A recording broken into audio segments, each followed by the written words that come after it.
orange, pink, and blue. Mother of pearl, this is your full-blooded mom. She's sa kaartihan with I and E sa dulo. Alam mo arte. Yes, mga bubble ups ko, I'm here again. This is Alam mo arte, still Alam mo arte with I and E sa dulo. Nag-iba lang po ng color ng kanyang hair si Alam mo arte. So, hindi na po ako mukhang maarte, di ba? Kasi mukha na akong mabait. Anyway, hindi naman ito ang aking content ng aking video for today. Samahan niyo akong unbox ng aking binili sa noon. Bisyo ko na. Actually, hindi naman bisyo kasi kailangan ko talaga to. For me, necessity to sa bawat bahay. Lalo na kung may mga estudyante kayo, nagtatrabaho, so kailangan nyo talagang bilhin to. Kaya lang, mas prefer kong gamitin ngayon yung ganitong klase instead of yung mga traditional na ginagamit na ako. So, I bought this one from Noon. See, ang Noon, hindi na talaga, naka-wrap siya ng plastic, in-unwrap ko na, naka-wrap siya na yung cling wrap lang. Tamad na sila, cling wrap lang nila, hindi nila pinabalot talaga na ano. Kasi ang pagka-cling wrap lang nila ganun. So, yung packaging, naisip ko, okay lang kasi naka-box naman, di ba? So, protected pa rin po inside. Kung fragile ba siya, hindi naman siya fragile. Anyway, samahan niyo ako mag-unbox itong aking, this is Garment Steamer. So, naisip kong bilhin to kasi bukod sa, wise yung presyo niya ngayon kasi na sale because of 11.11. Hindi ko lang napagtanto, what is 11.11? I thought yung aking live streaming 5 months ago, alam mo arte with 11.11 kakabsat. Kasi 11 hours naka-online. November 11 kasi nagbigay sila ng parang discount sa lahat ng product nila from Noon, shopping online. So, for me, it's very easy for me ang mag-shop online kaysa pumunta sa department store or any mall. Kasi nga, because of the yung ating sitwasyon ngayon, yung COVID. So, mas okay sa akin to. Mas safe. At saka, mas less sa pagod, mas less sa gasto sa taxi kasi ang mahal na ng taxi, right? So, I bought this one from Noon. So, this is garment. Samahan niyo ako mag-unbox and let's check kung ano yung pwede natin matuklasan. Maganda ba siyang gamitin? I will show you how to use this one. And, samahan niyo ako mag-explore kung paano gamitin kasi first time kong gagamit ito.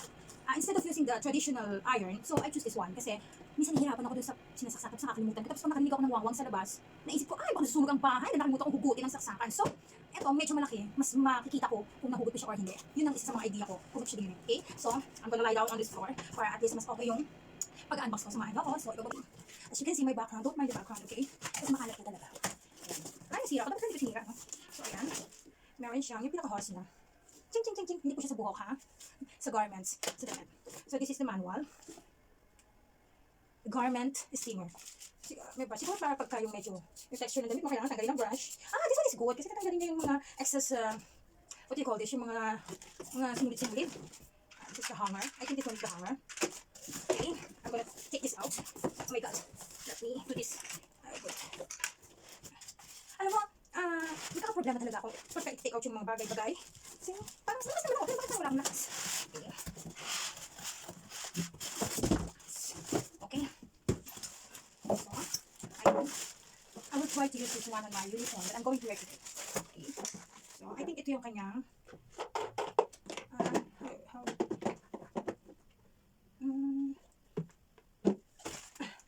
some tissue.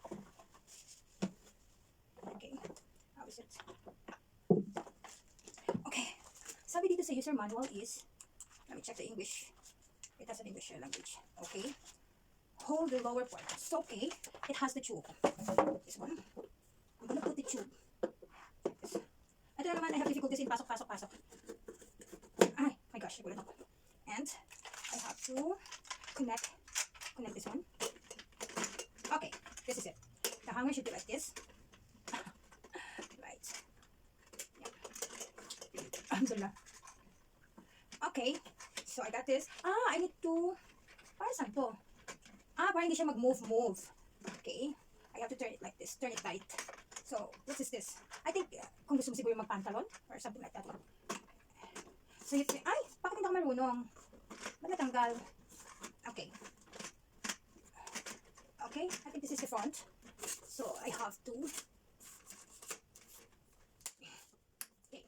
So, sabi dito, instead of, you have to fill in water. Use, what's this? Use cold water. When you first use the machine, avoid hot water. So, kailangan i-fill in pa siya ng 1.3 liters na water. So, I have this water. This is 1.5, so I have to fill this one. Water. Buti pa ang steamer, nilalagyan ng mineral water. Samantalang ako, walang pambili ng mineral water. Ang gastos din pala nga, kasi kailangan daw mineral water. I don't know, parang walang mineral water. And then, paano ko siya masusukat kung 1.5 na siya, 1.3 liter na siya? Ay, mag-excess ba? This one is 1.5, so, I don't need to fill up everything. Ay, sorry. So, toggle it down like this. So, let me check if it has a leak. So, for now, I'll check it. No leak. Okay. Do I need to remove this one? I think this one, whenever it is pressed down like this, so the water comes in here. Okay. Yeah, I think it still inches sa loob yung water kasi it bubbles. Okay. So, and where's the hose? So, ito na naman ako. I don't know how to use this one. Is there any gauge that I can... How to? Okay, I need to lock. This is it. Kapag mainit. So, I have the plancha na. Okay. Nakakatakot naman yung hose niya. Ang taba. Okay guys, mga beblops ko. Let's try this one. Mamamalansya muna si Alan Maarte. I need to get one uniform to test this out. I need to remove this one. Okay. May butas parang shower. Pero syempre hindi naman shower to. Okay. Ang dami kong kalat. I'm so messy. Bakit ganun? Teka, amit ko. It's water. So, gamit ko to for my garment steamer. So, baka makalimutan ko bigla ko siyang tubig. So, okay. Let's try my garment steamer. Ito na. Iti-testing na natin yung ating garment steamer. So, as you can see, nakahangin siya dito. But I don't know bakit nakaharap sa akin. Kasi, kung nakaharap siya sa akin, baka mag-init sa mukha ko, no? So, kailangan i-twist natin ang ganito. So, nakaharap siya doon. So, I need to switch on first. Kasi kailangan painitin. So, this kind of cloth, I think the texture of this cloth is silk. So, hindi siya cotton. So, I need to set the garment steamer to silk. Okay. I think this one is span silk. So, kasi mayroong specification doon na nakalagay na kung cotton siya, you need to switch it on sa cotton. So, depende sa klase ng tela. So, for this, I think this is span silk. So, I need, actually, naka-switch on na siya. So, at saka, naririnig ko na, kumukulo-kulo. So, I think I need to hang my uniform. Yes, I'm using this scrub suit. Sabi dun sa box, you have to wait at least 38 seconds to heat up this steamer. So, mga 38 seconds lang. Actually, hindi naman ako gusot na gusot, no? So, ayan, nakita nyo, hindi ba siya gusot na gusot? I think I need to place it here para kita nyo. So, ayan, umuusok-usok na siya. As you can see, umuusok-usok siya. So, let's wait. At saka medyo mainit na siya. So, ayan. I think painitin pa natin ng konting. Okay. Do I need to sit down? Yes, para kita naman ako sa camera. Ayan, umuusok-usok na siya. Kasi parang less than a minute na nung sinwitch on ko siya. So, let's check. Sabi doon, I need to hold the end line of my... okay. So, ganyan siya. As you can see, kanina, bisot siya. So, ayan. Meron kasi nagsabi sa akin na hindi siya ganun kagandang gamitin. Pero for me, hindi ko naman kailangan yung planchado. Yung parang dinilaan na ng aso yung pagka-plancha, diba? Yes, I think it's good. For me, I like this one. Kasi, from the gusot, and then look at the difference. I don't know kung kita sa inyo. So, for me, so you need to, you're allowed to touch this one sa yung damit. So, for me, it's okay. Yeah. So, as you can see, gusot siya kanina, pero now hindi na siya gusot. So, hindi na ako mukhang basahan. I think this one is better than the plancha, yung traditional plancha. Okay, we can.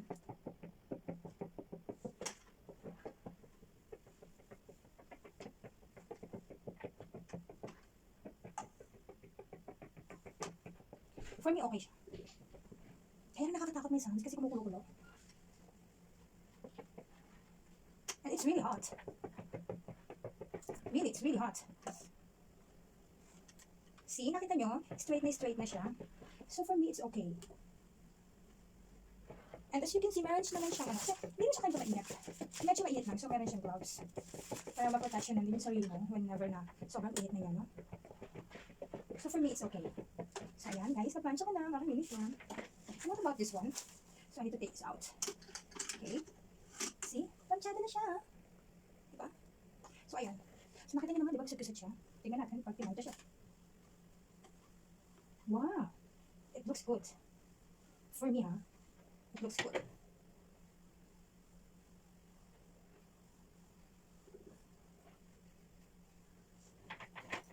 From gusot to not gusot. Alam mo, maganda rin pinaplansya yung damit eh. Kasi, matatanggal yung, baka may kumapit na mikrobyo. Ay, may grabe ka nabubuhay sa init. So, ayan. Makantanta ba ni Alan Maarte? Yes, guys. So, I'm done na with my ironing. So, diba? Hindi lang mahirapan magsuot ng damit. Planchado na siya, hindi na siya mahirap. For me ha, it's okay. Kasi I've heard from someone na sabi niya, it's very difficult to use this one.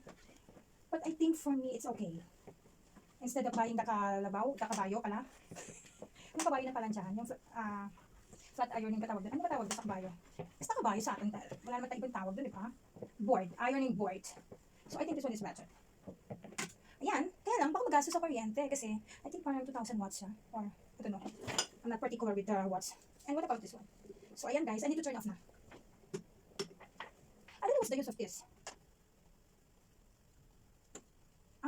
You need to connect this one here. I don't know how to connect this one. Where can you use this one? Pagdating mo pala siya. So, sige lang siya, just in case may mga excess, siguro mga dumi-dumi. Hindi naman yung mga dumi. So, ayan guys, namalansya na si Alan Moarte, nakakapagod. O, di ba tamad lang? So, again, thank you so much sa pagsama niyo kay Alan Moarte sa pamamalansya ko with my new garment steamer. So, medyo maiit pa siya. You have to loosen the init bago mo siya. I think hindi mo naman kailangan tiklopin na, no? Kasi nga, mamalansya ka naman everyday. So, ayan. So, make sure lang na you take out the plug. Okay? So, again, thank you so much sa pagsama niyo sa akin. Thank you so much sa pagsama niyo sa akin. Thank you so much sa pagsama niyo sa akin sa aking pag-unbox at paggamit itong aking garment steamer. So, ayan, meron tayong bagong garment steamer. Tamad kasi si Alan Moarte. Kita niyo naman, di ba? Tatababa ako na ganito kung hindi ako tamad. No, hindi po ako tamad. Pero, nakita ko lang na parang mas okay for me gamitin. Pero kung nasa Pilipinas ka, I don't think that this is advisable. Mas okay pa rin yung palansya na di kamay. Ako sa tingin ko. Pero kung gusto mo talaga magtipid, kung available pa rin sa market yung nilalagyan ng uling, so hindi ko alam kung paano mag-hit up ng mga uling na yun, baka napaka-messy na, baka yung damit na paplansyahin nyo, nag-uling-uling na. Pero kasi dati ginagamit din naman ng matatanda. So I think, kung okay, at saka yung, kasi iba yung amoy ng plancha ng plancha kapag, kasi naalala ko yung nanay ko, nagpa-plancha siya, nilalagyan niya ng, yung leaves ng saging, dahon ng saging, yes. Yung dahon ng saging, nilalagyan, ang bango-bango, super bango. Tapos, yung mga damit namin nilalagyan niya ng, hindi ko alam kung anong tawag yung, parang matigas. Basta may baka kasi magkamali na naman ako, masabi ko, nasa isip ko, arinola, baka mali yun, arinola, ihian yun. Basta parang gano'n, nilalagyan para maging matigas. I-comment nyo na lang sa baba kung anong tawag doon, no? Yung mga para matigas yung damit. So parang nililiguan yata o inisprayan ng gawgaw o harina or something like that. Basta ganun. Pero ako nakita ko maganda yan kasi planchadong ang damit pag pinalansya. Okay? So ayun guys, thank you so much mga Bepalops ko. Mainit, it's really hot. Napadikit siya sa skin ko. So, again, thank you so much sa pagsama niyo sa akin sa aking pag-unboxing at paggamit ng aking steamer again and again and again. Thank you. Bye everyone. See you on my next video. At kung hindi ka pa nakapag-subscribe sa aking channel, do not forget to hit the notification bell para maging updated ka sa aking mga next video. Thank you so much. Bye everyone. Bye.